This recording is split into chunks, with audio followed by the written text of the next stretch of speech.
बोले वृंदावन बिहारी लाल की जय जय हो श्री हरिदास। देखिए बड़ी सौभाग्य हमारे के हमारे मध्य में भी श्री भागवत कथा के प्रवक्ता, नाम तो नहीं जानता मैं, लेकिन कुछ व्यासी महाराज पधारे हैं। जोरदार ताली से उनका भी स्वागत करें। हमारे बगल में ही बैठे।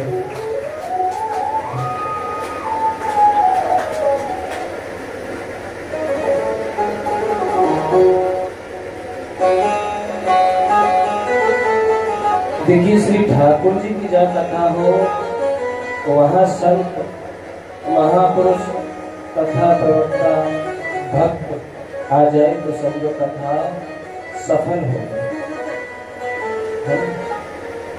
और भक्त तो आ ही रहे हैं, ठाकुर जी विराजमान हैं। एक दिन संत भी आए थे, वहाँ बैठ कर गए थे थोड़ी देर। आज व्यास जी भी आ गए। अब तो हमारी कथा सफल ही हो गई और सफल कराने का जिम्मा आपका है। इसका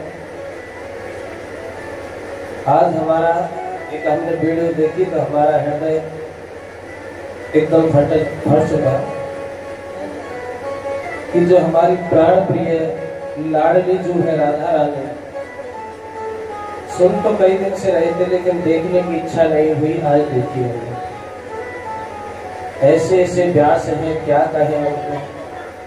हाँ, ऐसे ऐसे व्यास हैं, क्या कहें उनको, जो जिनके जस का खाते हैं, जिनका जस गाते हैं, जिनका रस वो गाते हैं, गुणगान करते हैं और दुनिया की बुराई करते हैं। राधा के तत्व को जाना कहाँ है उन्होंने, राधा के तत्व को पहचाना कहाँ है। राधा कोई वैसे ही हर कोई थोड़ी ले लेगा, गैर चलता ही ले लेके राधा ना। राधा हर किसी की जिभ्या पे आता भी नहीं है। आपने किसी को राम राम कहते भी सुना होगा, जय श्री कृष्णा भी कहते सुना होगा, लेकिन राधा हर किसी की जिभ्या पे नहीं है। जिसके द्वारे में शेष महेश ब्रह्मा विष्णु आदि द्वारपाल बने बैठे हैं, ऐसी परम लाडली जो कि कृष्ण की अलाधनी शक्ति है, उसके बारे में इतना कटु वचन बोला। ऐसे ही वो श्रोता है, सुनने वाले, जिन्होंने जवाब नहीं दिया। क्या बताया कि ये सत्यता है कि राधा नाम कृष्ण की पत्नियों में नहीं है 16,108 में, क्योंकि रुक्मणी है वो लक्ष्मी है, सत्यभामा माँ पृथ्वी है, और जितनी भी देवियां हैं वो शक्ति है। कौन? शक्ति है। भागवत में वर्णन है कि वो सभी जितने भी ग्रंथों हैं उनके श्लोक हैं, वेदों का रसार है। अरे राधा तो कृष्ण की आराधनी शक्ति है, बिना राधा के कृष्ण आधा है। जब तक किशोरी जी कृपा ना करे, जब तक राधा रानी कृपा नहीं कर सकती, तब तक कन्हैया दर्शन नहीं देंगे। जब तक किशोरी जी आज्ञा ना दे, जब तक कन्हैया हल भी नहीं सकते।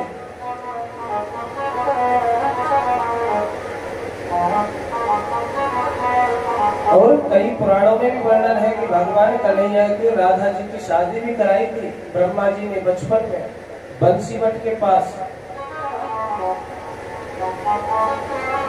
पद्म पुराण वर्णन कर रहा है, शिव पुराण वर्णन कर रहे, वो तो शिव पुराण के महावाचक हो रहे हैं, बताया जा रहा है कि महाकथावाचक है। उनको इतना नहीं पता कि राधा जी कौन है, राधा जी का रस जाना ही नहीं। जिसके नाम में इतना रस है उनमें उसमें कितनी सामर्थ्य होगी। कहता है राधा जी के पति का नाम अनघोष है। क्यों महाराज? अनघोष।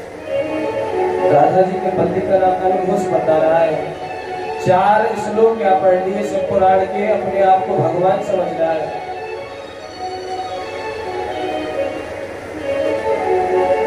एक शिव पुराण करने लग गया, लोग जाने आने लग गए तो अपने आप को भगवान समझ गया। ऐसे ऐसे कथा प्रवक्ता हैं जिन्होंने कथाओं को मनोरंजन का विषय बना दिया है। ठाकुर जी की बड़ी बड़ी झांकी बनाएंगे, राधा जी की, कृष्ण जी की, और बीच सभा में लाके नचाएंगे। जिनके सिर पे मुकुट है, मोर पंख विराजमान है, जिनके कर में मुरली है, जब मुरली और मोर पंख जिनके शीश पे धारण हो गई वो भगवान का स्वरूप हुआ, तुम लोग उसे नचा रहे हैं, सामर्थ्य है नचाने की। अरे कन्हैया को तो सिर्फ माँ यशोदा नचा सकती है या गोपियां, उन्हें जैसा भाव है। कथा प्रवक्ताओं ने कुछ मनोरंजन का विषय बना दिया है, कुछ तो ऐसे ऐसे आता जाता, कुछ नहीं बैठ गई व्यास गति में, भैया आता तो हम पे भी नहीं, हम क्यों झूठ बोले। लेकिन हम ठाकुर जी के बारे में ऐसा कुछ गलत तो नहीं कहते। जितना हमारे पास है टूटा फूटा वो आपके सामने परोस रहे हैं। इतनी बड़ी गद्दी पर बैठकर राधा जी के बारे में बोल रहा है।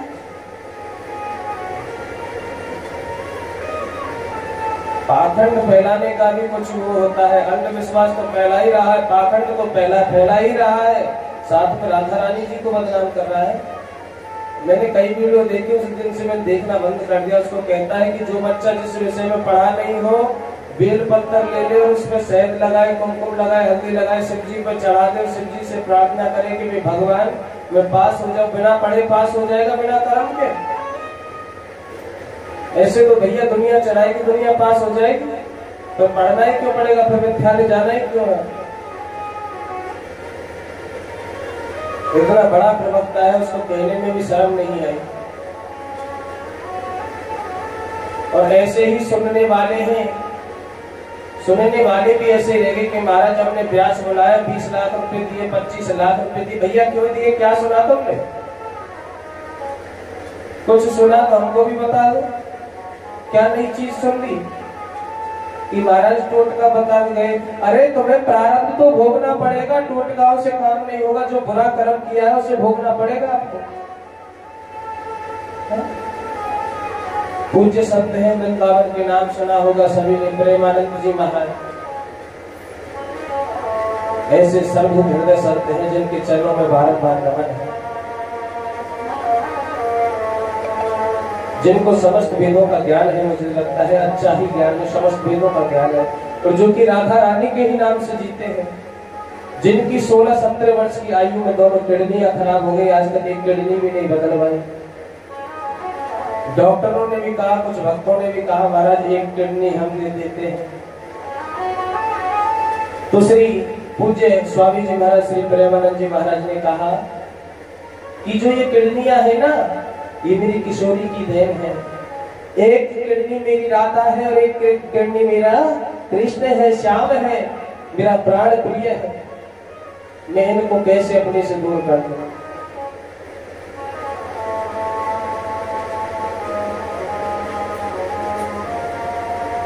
ऐसे संत ने जब वो सुना, प्रवचन सुना सोशल मीडिया के द्वारा, उनके भी हृदय फट गया, उनके भी आंखें भर के आ गए। कुछ ऐसे प्रवक्ता है कि भागवत करते तो कहते हैं भैया कि शिव जी की पूजा मत करो, कृष्ण से बड़ा कोई नहीं। कुछ कहते शिव पुराण करते कि भैया शिव जी की पूजा करो, शिव जी से बड़ा कोई नहीं। अरे सब जड़ एक है इनकी,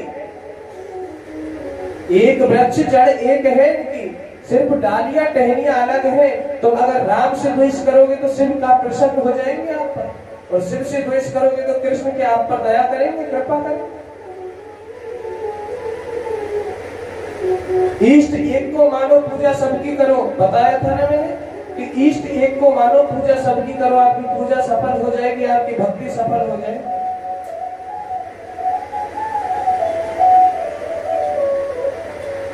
ये सब कमी हमारी, हम लोगों की है। अगर ऐसी छोटी छोटी कथाएं होती है ना, इनमें अगर नचाया नहीं तो महाराज ने नचाया नहीं, साहब महाराज बड़े बेकार हैं, महाराज बड़े बेकार है, इन्होंने नचाया नहीं, तो कथा करना ही नहीं आता। अरे नाचना तो संसार में आपको जिंदगी भर है, कथाओं में आना है तो नृत्य करना पड़ता, वो भी कैसे, मीठे मीठे भजनों पे है। मीठे मीठे भजन कौन से होते कि जैसे मानो मीठे रस से भरियो जी और राधा रानी लागे घूमने खारो खारो यमुना जीरो पानी लागे। इनको कहते हैं मीठा मीठा भजन। मीठा मीठा भजन होगा, आराम से कीर्तन जैसा नृत्य होगा और भाव में अलग ही आनंद की अनुभूति होती है। ये क्या नाचना है कि भैया आजकल तो भजन भी रसिया में ले गए, रसिया टाइप में बना दिया। मैंने उस दिन भी बताया भैया धंधा करना है आपको तो धंधा ऐसी चीजों का करो जो भक्ति से परे हो। आपको भगवान के नाम में धंधा क्यों करना है?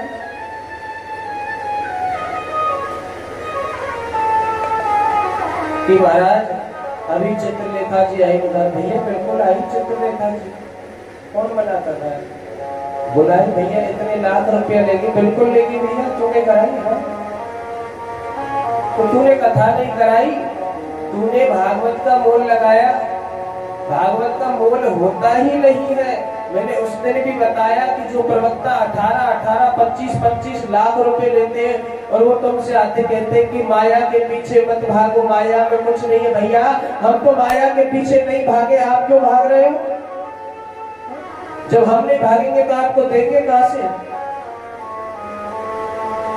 आप तो 18-20 लाख से कम नहीं हो रहे और हमसे कह रहे हो माया के पीछे क्यों भागो? आपको तो लाखों चाहिए। और हमारा कहना यह है कि आप काम भी कीजिए, धन भी कमाइए और भजन भी कीजिए। भजन के लिए आपको झोली माला की जरूरत नहीं है, समय की आवश्यकता नहीं है कि कब कौन से समय करना है। आप जो काम करते हैं वही जपते रहिए, राधा राधा कृष्ण कृष्ण राम राम शिव शिव। जो भी जपना है जपते रहो, जिस नाम में आपको आनंद आता है जपते रहो। अपना कर्म भी हो रहा है, अपना भजन भी हो रहा है।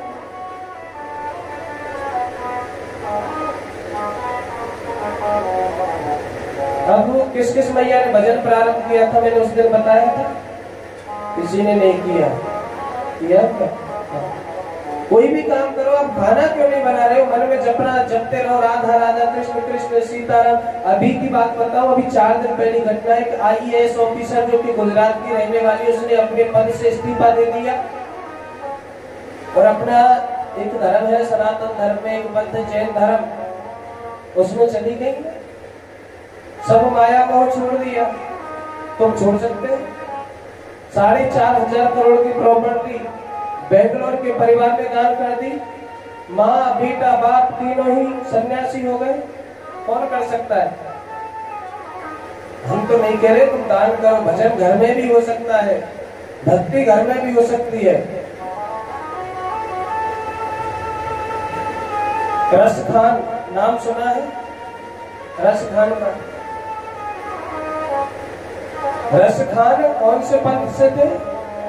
मुस्लिम पंथ से। कहाँ रहते थे वो? लाहौर। एक दिन उन्होंने भगवान की बाकी बिहारी की छवि को एक दुकान में देख ली। अब उस छवि को देखा कि बिहारी जी के चरणों में चरण पादुका नहीं है। दूसरे दिन वो चरण पादुका बना के लाया। उस दुकान वाले से बोला भैया तेरे जो ये दुकान में लाला है ना, या के पैरों में चरण पादुका नहीं है, ये पहना है। दुकान वालों कहने लगो भैया ये लाला यहाँ ना रहे। बोले कहाँ रहे? कि वृंदावन रहे। बोले ये कहाँ पड़े भैया? कि यहाँ से पैदल पैदल चले जाओ भैया, ब्रज में मथुरा, मथुरा के पास वृंदावन है भैया। अब बेचारा रसखान लाहौर से पैदल चलने लगा। जब उसकी धर्म वालों को पता लगा, लोगों ने बहुत मारा, कोड़ों से पीटा उसे। बोले अपने धर्म के प्रभु की पूजा नहीं करता और दूसरे धर्म में जाता है तो वो कहता कि भैया मेरे तो नैना उसी से लड़ गए, मेरे नैन उसी से मिल गए, मैं तो जाऊंगा। वो है रसखान, वृंदावन आ रहा। रास्ते में उसे भागवत कथा चलती मिली। भागवत कथा सुनी उसने और सुनते सुनते आंखों में आंसू आ गए। तो व्यास जी ने देखा, बोले भैया आप क्यों रो रहे हो? बोले महाराज क्या बताऊं, मैंने आपको जो लाला लग रहे हो ना कथा पे, बाकी कहीं चप्पल बनाई चरण पाद का, और वो लेके जा रहा हूँ, मुझे पता नहीं वृंदावन कहाँ है। बोले भैया हमारी कथा कल पूर्ण हो जाएगी, आप आज रात यहीं विश्राम करो, हम आपको वृंदावन लेके चलेंगे। उनके साथ वो पैदल पैदल वृंदावन आया। पहले गाड़ी साधन तो है ही नहीं था। वृंदावन आया, वृंदावन आके गली गली में पूछे कि महाराज एक छोटो सो सावली सलोनी सूरत को एक लाला है, वो कहाँ मिलेगा? कोई तो कहता भैया कि कृष्णा कृष्णा की पूछ रहे हो, आगे चली जा भैया गली में। कोई कहते भैया कि गिरधारी, बोले गिरधारी आगे मिलेगा, आगे चले जा भैया। 1 महीना हो गया वृंदावन में घूमते घूमते चरण पादुकाओं को सिर पे रख के, लेकिन कोई पता बताए तो हार थक के निराश हो गए। एक जगह बैठ गया यमुना जी के किनारे। बोले प्रभु अगर आपको आना है तो आइए, मुझ में ढूंढा नहीं जाता। रस खान की पुकार सुनी, टेर सुनी। रस खान की टेर सुनते ही मेरे बाकी बिहारी जी सावली सलोनी सूरत मंद मंद मुस्कान, कर में बांधी काबली और कर में लगी थी मुर, हाथों में मुरली थी, लेकिन पैरों में चरण पादुका नहीं। मोर मुकुट धारण करके मेरे बिहारी जी रसखान के पास आए। बोले बाबा क्या आप मुझे ही ढूंढ रहे हैं? जैसे ही मेरे बिहारी जी की छवि रसखान ने देखी तो रसखान भाव विभोर हो गया। बोले प्रभु आप जैसा दुनिया में मैंने कोई नहीं देखा। जब भक्त हार थक के जब सब रास्ते बंद हो जाते हैं, उस रास्ते को खोलने के लिए आप आते हैं। हे प्रभु एक कृपा मुझ पे भी कर दो कि मुझे जब भी बनाना ना इस ब्रज का ही, या तो मानुष बनाना या गाय बनाना, तो मुझे ब्रज की ही बनाना। कि मानुष हो तो वही रसदान बचो, ब्रज गोकुल गांव की ग्वारन में। जो पशु हो तो कहा बसो मेरे ओ, चरु नित्य नंद की धेनु मझारन में।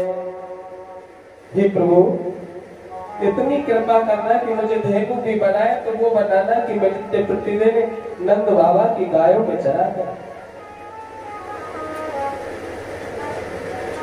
क्या आपके अंदर है इतनी भक्ति? किसी के अंदर इतनी भक्ति नहीं है, क्योंकि भक्ति करना सरल नहीं है। भक्ति करने में बड़ी बड़ी कठिनाई आती है। सुना है मेरा भाई का नाम? एक बरसाने में एक सेठ जी रहा करते, उनका काम था, सेठ जी रहा करते थे, उनके 3 पुत्र थे, पुत्री नहीं। तीनों पुत्रों की शादी भी हो चुकी थी। उनका नित्य का नियम था, किशोरी जी की चरणों में, किशोरी जी के यहाँ जाते और कहते उसको बेटी माता था, बोले बेटी कुछ भी चाहिए तो मुझसे बोल दिया था। नित्य प्रतिदिन का नियम थे। पद भी सुनाया करते थे किशोरी जी को, क्योंकि परम तत्व है। जो समुद्र है ना, प्रेम का जो समुद्र है वो मेरा कृष्ण है, और उस प्रेम समुद्र का जो सार है, जो तत्व है वो मेरी राधा है। प्रेम करना सीखना है तो कृष्ण और राधा से सीखना। क्या खेल बना दिया है दुनिया प्रेम का ही। प्रेम स्वयं राधा कृष्ण है। 2 तन 1 प्राण है, 2 शरीर है 1 प्राण है। अब उस किशोरी जी की दरबार में नित्य प्रतिदिन वो सेठ जी पद सुनाने जाया करते थे। बोले जान लीजिए मेरी कोई पुत्री, मेरी कोई बेटी नहीं है, मैं आपको ही अपनी पुत्री मानता हूं।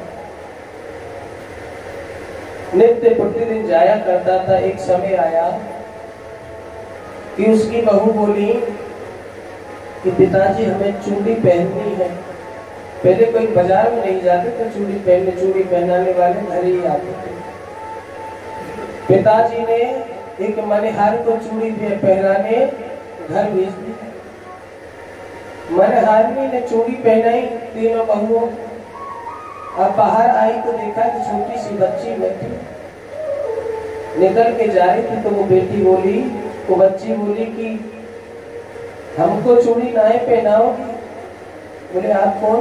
कि मैं इनकी बेटी हूँ जिनको आप चूड़ी पहना के आई हो, उन सेठ जी की मैं पुत्री हूँ। इतना समय चूड़ी पहनाई।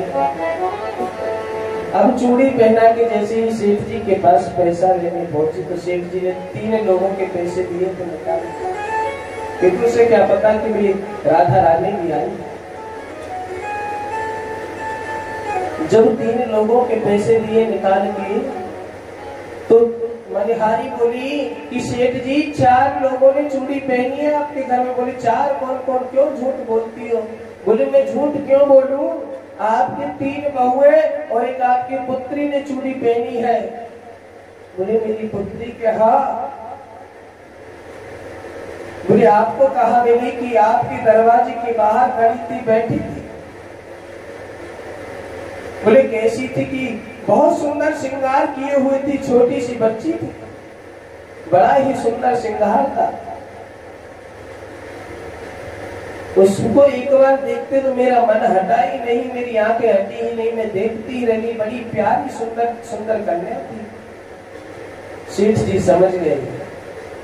बोले आज मेरी लाडली जो मेरी किशोरी जी पुत्री के रूप में मेरे घर आई, लेकिन मैं अभागा देख भी नहीं पाया। हे किशोरी, तूने मुझे पिता माना, लेकिन तू मेरे पास क्यों नहीं आई? सेठ जी रोते रोते लाडली जी के दरबार में, रोते रोते लाडली जी के दरबार पे गए। सर पटक पटक कर रोने लगे तो लाडली जी प्रकट होकर कहने लगी, पिताजी मैं आपसे दूर थी कब? आपने जब मुझे भाव से पुकारा तभी मैं आ गई। जब तक आपके अंदर भाव और भक्ति और प्रेम नहीं था तब तक मैं नहीं आई। मैं आपसे कभी दूर रह ही नहीं सकती और ब्रजवासियों से कभी दूर हूं ही नहीं, क्योंकि जो मेरे प्रीतम का है वही तो मेरा है। राधे राधे बोलना पड़ेगा। राधे तो भक्ति करो तो ऐसी करो कि भगवान स्वयं आपके दरबार पर चल जाए। भक्ति करो तो ऐसी करो कि स्वयं किशोरी जी आपको दर्शन देने आ जाए। किसी की भी भक्ति करो, लेकिन भक्ति में सत्यता होनी चाहिए, भक्ति में प्रेम होना चाहिए, भक्ति में भाव होना चाहिए।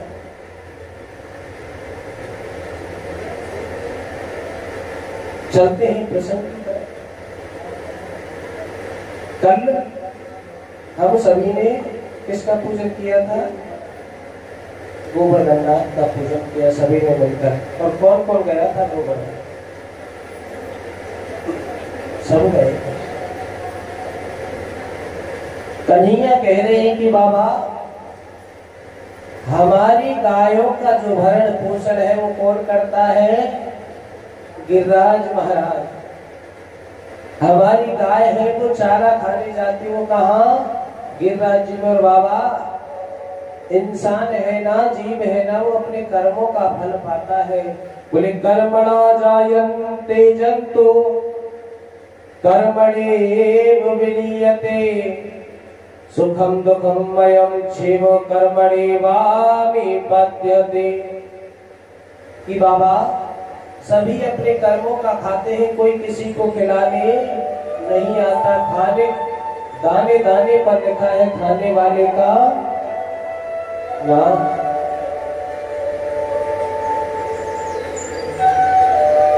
जब कन्हैया ने बहुत समझाया तो बाबा कहने लगी, लाला तेरो गोवर्धन गिरिराज जी महाराज हमको दर्शन देगो कि नहीं? बोले बाबा दर्शन देगो। और बोले बाबा 4 हाथ से भर भर के खावे को। सभी गाड़ी सजा के गिरिराज महाराज पहुंच गए, गोवर्धन पहुंच गए। अब नंद बाबा जी कहने लगे कि लाला, हम नहीं जाने कि तेरे देवता की पूजा कैसे हुई, तू ही बता तेरे देवता की पूजा कैसे करें। कन्हैया जी कहने लगे बाबा, सबसे पहले हमारे गिरिराज जी को आप स्नान करा। क्या करा? स्नान करा। तो यमुना जी बड़ी दूर थी, ब्रजवासी यमुना जी में जल लेने गए, गाड़ियों में भर भर के जल लाए और जल ला के गिरिराज जी को स्नान कराने लगे। 3 दिन हो गए स्नान कराते कराते, पर गिरिराज जी का नख भी गीला नहीं हुआ। गिरिराज जी का नख भी गीला नहीं हुआ। तो ब्रजवासी कहने लगे कन्हैया देख भैया, तेरे बाबा ते कह दे जितनो नभो उतनो ही ठीक है, ना तो तेरे बाबा ते कह दे यही यमुना जी बुला ले, हम तो यहीं ते भर भर के नभा देंगे। कन्हैया कहने लगे सभी ब्रजवासियों से, भैया सभी अपने अपने नेत्र बंद करो, सभी हाथ जोड़ के गिरिराज महाराज से प्रार्थना करो। अब जैसे ही सभी ने नेत्र बंद किए, मेरे कन्हैया ने छोकरी उंगली से वहीं पर एक बिल बनाया जिसमें से मानसी गंगा प्रकट हुई। बोले मानसी गंगा महारानी की। अब तो मानसी गंगा महारानी वहां प्रकट हो गई। ब्रजवासियों से कन्हैया ने कहा खोलो भैया अपनी आंखें खोलो, यमुना जी आ गए, उनको प्रेम से स्नान करा। सभी ने गिरिराज जी महाराज का बड़ी प्रेम से स्नान कराया। अब कहने लगे भैया तेरे देवता कहाँ है, अभी तक आयो ना, बल्कि आंख बंद करके ध्यान लगाओ बाबा को। जब आंख बंद करके सभी ने ध्यान लगाया कि कृष्णाय वासुदेवाय हरये परमात्मने रहत कलेश नाशाय श्री गोविंदाय नमो। सभी ने आंख बंद करके ध्यान लगाया तो मेरे कन्हैया 4 भुजा रूप में गिरिराज जी के बीचों बीच जा बैठे, मुखार बिंद पर जति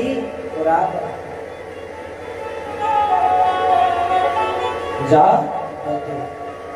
अब तो वो कहने लगे कि लाओ ब्रजवासियों भोग, लाओ ब्रजवासियों भोग। जब इतना सुना कि लाओ ब्रजवासियों भोग, तो सभी ब्रजवासियों ने अपने नेत्र खोले, देखे कि 4 भुजा रूप में स्वयं गिरिराज महाराज बैठे हैं। सभी भोग लगाने लगे। एक सखा कहने लगो कन्हैया से भैया तेरी शकल और तेरे गिरिराज बाबा की शकल बिल्कुल एक जैसी है। बोले तू जो बता, तू शकल देख भी आयो कि बाबा के दर्शन कर भी आयो? बोले भैया मैं तो बस कह ही रहा हूँ। उधर गिरिराज महाराज कहने लगे लाओ ब्रजवासियों भोग, लाओ ब्रजवासियों भोग। आप ही पूजे और आप ही पुजावे, आप ही पुजारी और आप ही पुजावे। एक सखा कहने लगो भैया तू यूं बता कि तेरो गिरिराज बाबा कितने दिन को कितने बरस को भूखो है? बोले क्यों? कि भैया ही तो इतना खा रहे हो, तो कुछ प्रसादी वगैरह बचेगी कि ना? बोले भैया प्रसादी वगैरह बचेगी कि ना? बोले चिंता मत करे, सब कुछ मिले। तो वो बोलो भैया बस प्रसादी की लालसा मन में रही आवे। कहे ना कि कैसी को आपने निमंत्रण दिया है, उसको आपने अनेक अनेक व्यंजन बना दिए, अनेक अनेक व्यंजन रख दिए, लेकिन कोई एक चीज नहीं रखी जो कि बनी है, और उसकी नजर उस पर पड़ गई तो फिर उसकी लालसा रहेगी कि इसमें कितना स्वाद है। एक मैया ने एक पंडित जी को निमंत्रण दिया। बोले पंडित जी कल आपका निमंत्रण है, हमारे घर पर आप प्रसादी पाने आना। पंडित जी दूसरे दिन सुबह ही पहुंच गए मैया के घर, साइकिल से पहुंच गए। अब पहुंचकर मैया जी से कही, मैया जी भोजन व्यवस्था की जाए, हम आ गए। बारिश का था मौसम, बारिश का मौसम था। बोले इतनी जल्दी? बोले मैया जी बारिश का मौसम है, क्या पता कब बारिश आ जाए, हमारे पास छाता भी नहीं। मैया जी ने थाली लगा दी और थाली लगा के पंडित जी को परोसते। बोले पंडित जी प्रारंभ करें। पंडित जी ने पानी लगाया, ठाकुर जी को प्रणाम किया। जैसे ही मुंह में लेने लगे तो उनकी नजर पापड़ पर पड़ गई। किस पे पड़ गई? पापड़ में।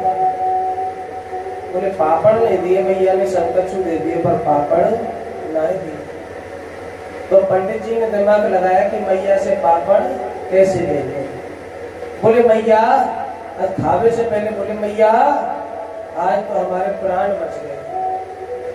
मैया पूछने लगी कैसे? कि पूछो ही मत मैया, कि भैया बता, मैं तो बता ना है तो कि मैया बताओ कि जब हम साइकिल से आ रहे मैया तो एक इतने बड़ो श्याप देखो, इतने बड़ो श्याप मैया कि यहाँ ते और तेरे पापड़ की थाली, इतने बड़ो श्याप की मैया मेरी थाली और तेरे पापड़ की थाली, इतने बड़ो श्याप देखो। अरे मैया कहने लगे, अरे पंडित जी मैंने तो पापड़ देखो ही भूल गई।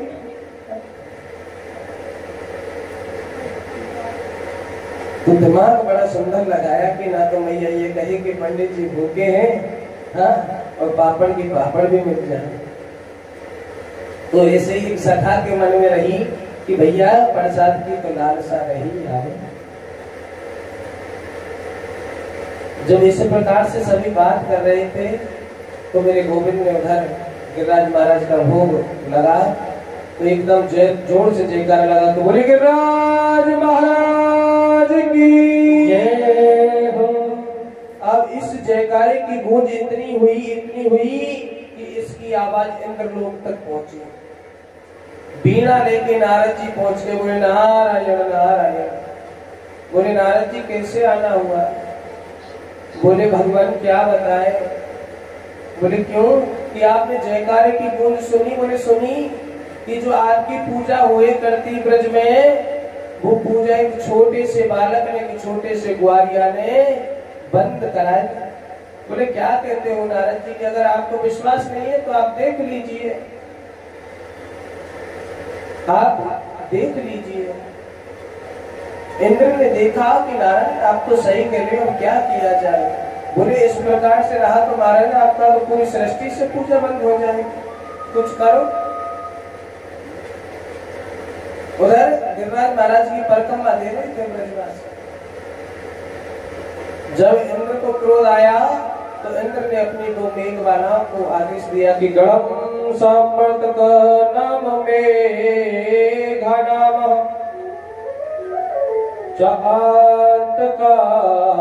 चान्तकारिणाम इंद्र प्रचोदयत क्रुद्धो वाक्येच आहे सामान्यतः। कि गणम और सांवर्तक नाम की जो दो मेघमालाएं थी, इंद्र की सबसे बड़ी मेघमालाएं थी, उनको आदेश दिया कि आप जाओ और ब्रज में इतनी बारिश करो कि ब्रज डूबकर बह जाए, पूरा ब्रज जलमग्न हो जाए। अब तो इस प्रकार से जब आदेश दिया इंद्र ने तो मेघ आ गई, बारिश करने लगी थी, बहुत तेज बारिश प्रारंभ हुई, जल बहने लगा, आंधी तूफान आने लगे। तो ब्रजवासी कहने लगे भैया तू अब अपने बाबा से कहे कि हमने तेरे बाबा की पूजा करी, अब हमारी रक्षा करने की जिम्मेदारी तेरे बाबा की है। तो कन्हैया कहने लगे ब्रजवासियों हाथ जोड़ के कहो कि गिरिराज धरण प्रभु तेरी शरण, गिरिराज धरण प्रभु तेरी शरण, ओ गिरिराज धरण प्रभु तेरी शरण, गिरिराज धरण हम सब तेरी शरण। ओ मेरे सब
धरण प्रभु तुम्हारी शरण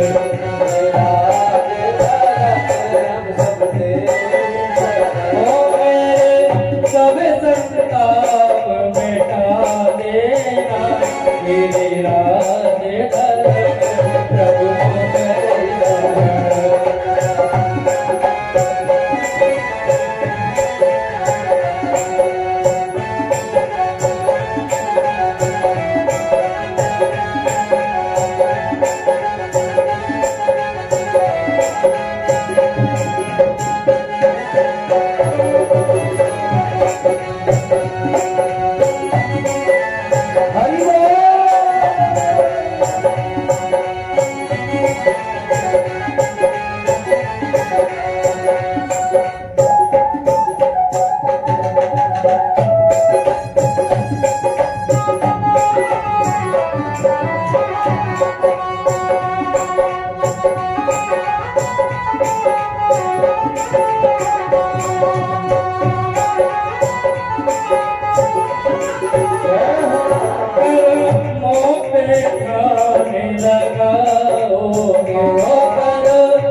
तो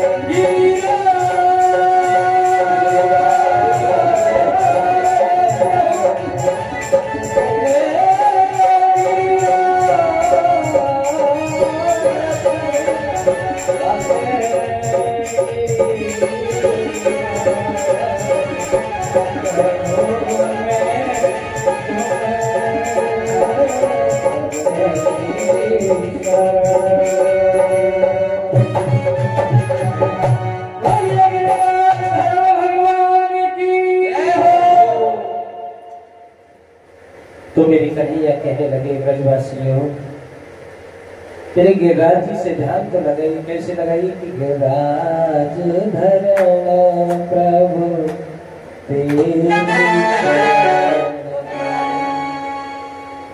अब जैसे ही ध्यान लगाया, इधर मेरे नन्हे से कन्हैया की उम्र कितनी थी उस समय? 7 वर्ष। कितनी? 7 वर्ष के कन्हैया ने अपनी कन्नी उंगली पर गिरिराज जी को धारण कर लिया। बोले ब्रजवासी आंखें खोलो और आ जाओ अंदर, आ जाओ। आंखें खोल के सभी ब्रजवासी गिरिराज जी की शरण में पहुंच। कन्हैया 7 वर्ष के 7 दिन 7 रात्रि लंबे चौड़े 7 कोस लंबे चौड़े गिरिराज को अपनी कन्नी उंगली पर धारण करते। और देखिए 7 का हमारे जीवन में बड़ा ही महत्व है। 7 दिन में इंसान जन्म लेता है, 7 दिन में ही मरता है। हमारे अंदर भी 7 इंद्रियां, हमारे अंदर भी 7 ग्रंथि हैं और बाहर भी 7 ग्रंथि है ना। तो 7 का बड़ा महत्व है। आज प्रभु को 3 दिन हो गए गिरिराज जी को धारण किए। तो मैया यशोदा कहने लगी, ब्रजवासियों मेरो लाला बड़ो छोटो सो होए, बड़ो छोटो सो है, यह कि नाजुक है कन्हैया। नाजुक है कन्हैया भैया, आप ही अपनी अपनी छड़ी लगा लो, कहीं गिरिराज जी गिर ना पाए। सभी ने छड़ी लगाई। छड़ी लगाकर कन्हैया से कहने लगे, लाला अब तो तू अपनी उंगली नीचे कर ले, आराम कर ले, तो 3 दिन है गए। कन्हैया बोलो भैया, मैंने अगर अपनी उंगली नीचे कर ली तो गिरिराज जी कोई संभाल नहीं पाएगा। तो ब्रजवासी बड़े घोरे थे, वो बोले चौरे छोरा तेने ई समझ रखी दिखे कि गिरिराज तेने ही धारण कर रखो। इतने दिन पे हमारी इतनी लाठी लगी है, जब जाके गिरिराज जी रुको, कहीं तेरी एक उंगलियां पे गिरिराज जी रुक जाते। बोले हम तो भगवान आदमी हैं। कन्हैया बोले हम तो भगवान हैं। बोले भगवान? बोले ऐसा कौन सा काम करो भैया तेने जो तू भगवान है? बोले हमने पूतना मारी, सट्टासुर मारो, अघासुर मारो, बकासुर मारो। बोले भैया जा तू पूतना की बात कर रहे हो ना, तो मरी मराई में तो 2-4 लाख हमने दे दिए। बता और तेरे कौन सा बड़ा काम करो। तो कन्हैया कहने लगे ब्रजवासी नहीं मानेंगे। बोले ठीक है भैया, मैं सो जाऊं, थोड़ा मैं उंगली को ढीली कर लूं। बोले कर ले भैया। जैसे ही मेरी कन्हैया ने अपनी उंगली को थोड़ा सा ढीला ही किया, थोड़ा सा उसको मोड़ा ही था, इतने में लकड़ी, जितनी भी लकड़ी थी वो चट चट चट चट करके टूट। ब्रजवासी कहने लगा भैया समार, लाला समार, छोरा समार, गिर जाए वो। मेरे कन्हैया ने तुरंत फिर गिरिराज जी को समार। तो ब्रजवासी कहने लगे भैया चलो छोरा, तू यो बता तेरे अकेले ने गिरिराज जी कैसे धारण कर रखे?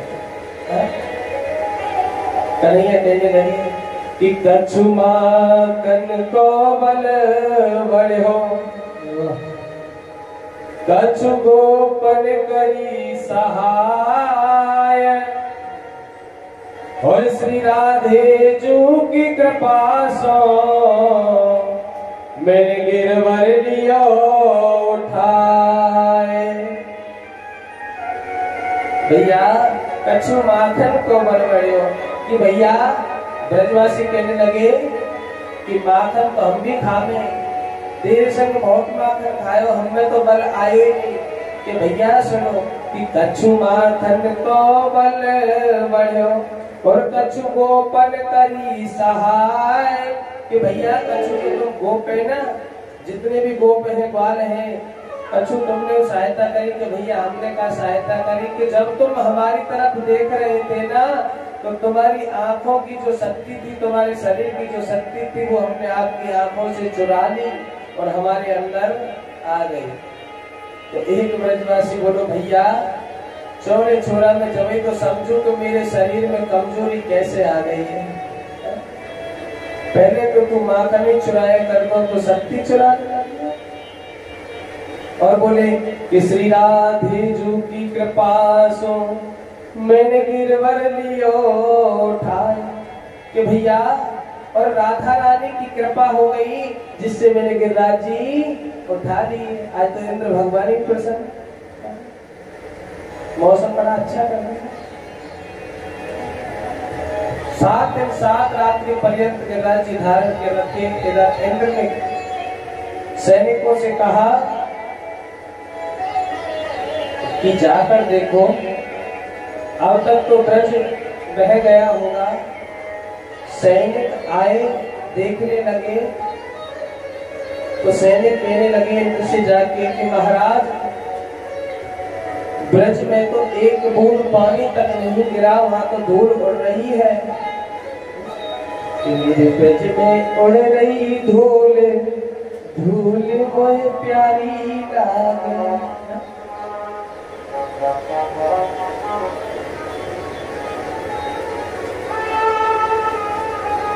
मेरी ब्रज में उड़ रही धूल, धूल मोहे प्यारी लागे।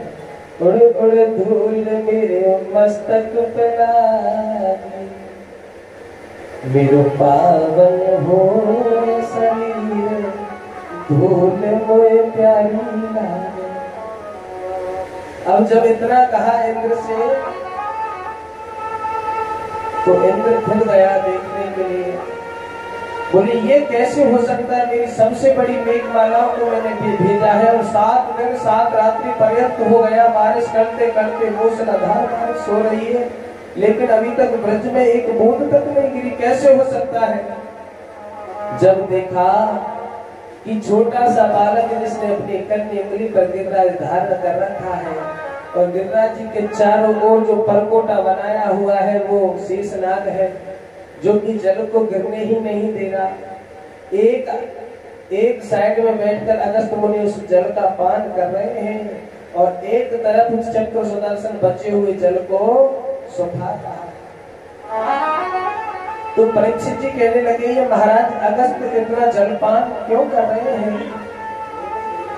राजा परीक्षित पूछ रहे हैं सुखदेव जी से कि महाराज जरा स्पष्ट तो कीजिए कि ये जो अगस्त मुनि है इतना जलपान क्यों कर रहे हैं।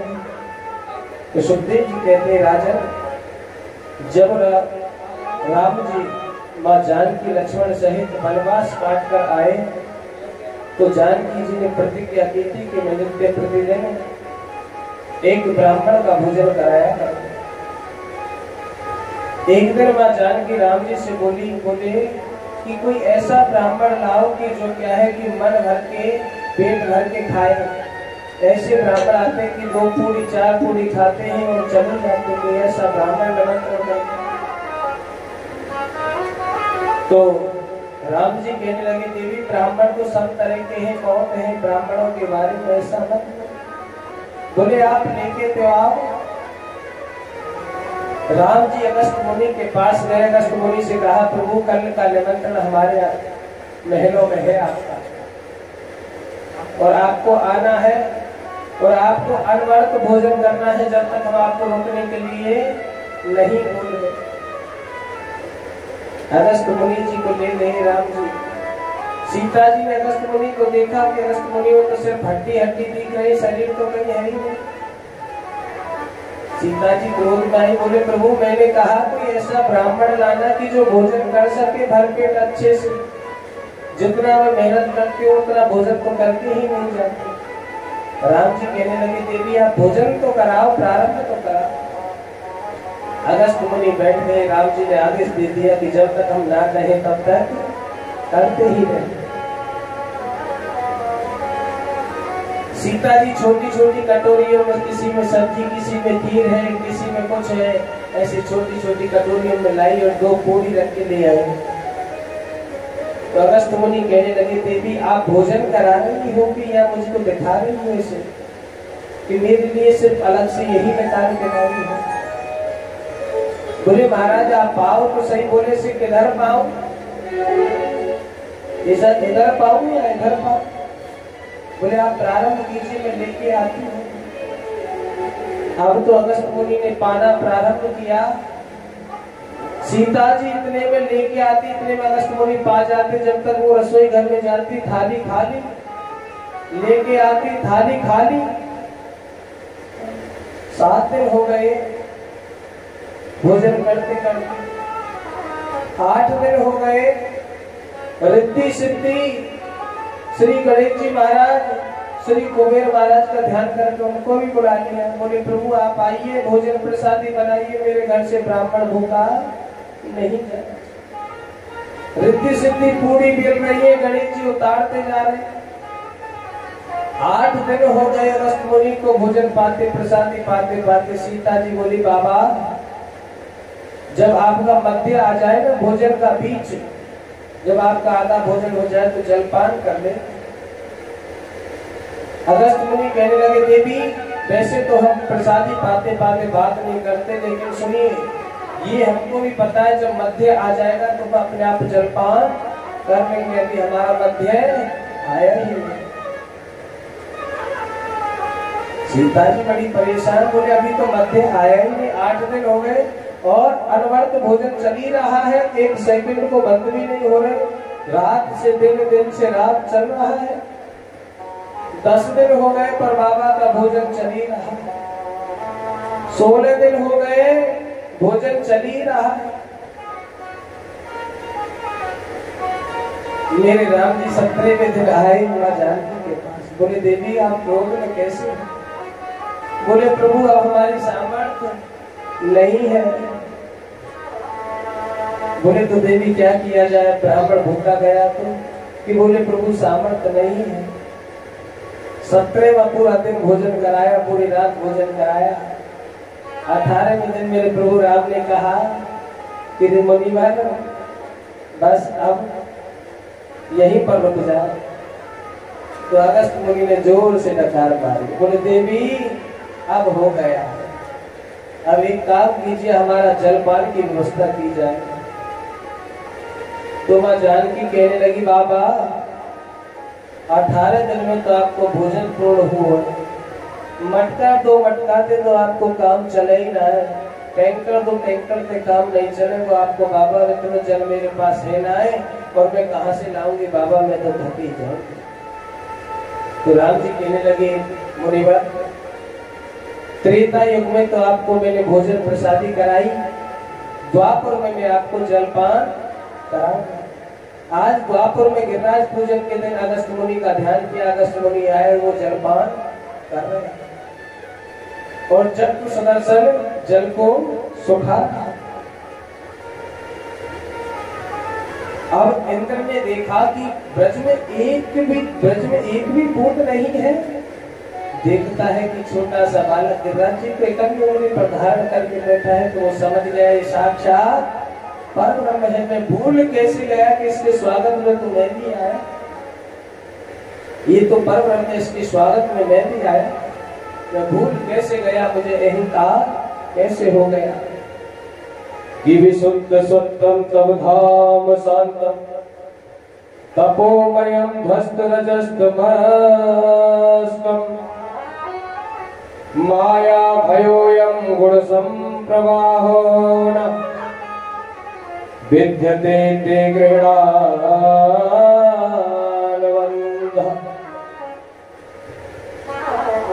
ये तो मेरे प्रभु हैं, ये तो साक्षात नारायण है। कौन है? साक्षात नारायण है, जिन्होंने गिरिराज जी की स्थापना करवाई है।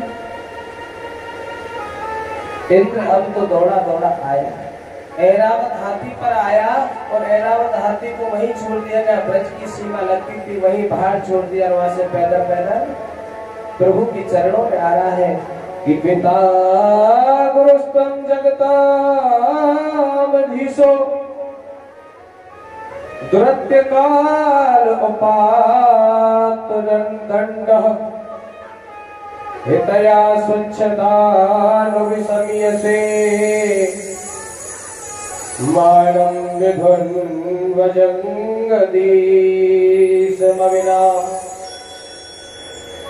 सुखदेव जी कहते राजा, इंद्र भगवान कन्हैया के चरणों में गिर गया और बड़ी सुंदर स्तुति की, 10 श्लोकों में स्तुति की। तो मेरी कन्हैया ने इंद्र को माफ कर दी। लेकिन वहीं ब्रह्मा जी ने 40 श्लोकों में भगवान की स्तुति की, लेकिन ब्रह्मा जी को माफ नहीं किया। बोले सुखदेव जी से राजा परीक्षित पूछने लगे, महाराज ऐसा क्यों? बोले कि इंद्र ने जो कार्य किया वो भगवान के भक्तों को भगवान से मिलाने का कार्य किया था।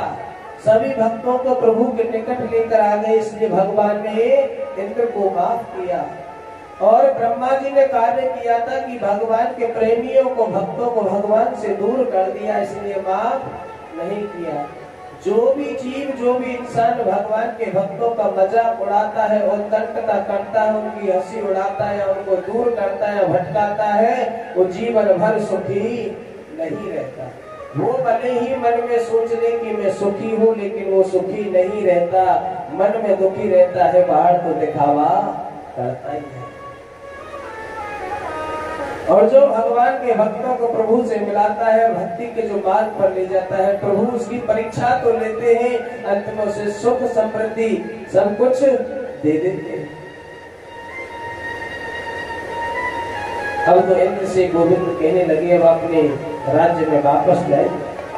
इंद्र कहने लगा, प्रभु मैं अब ब्रज को छोड़ के जाने वाला नहीं हूँ, इतनी कृपा कीजिए कि मैं ब्रज में ही वास करूं, मैं ब्रज में ही निवास करूं।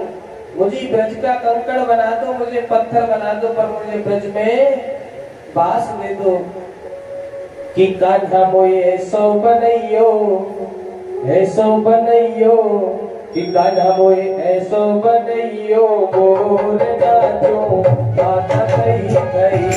कान्हा मोए ऐसो बनैयो, बोल नाचो आता कहीं कहीं।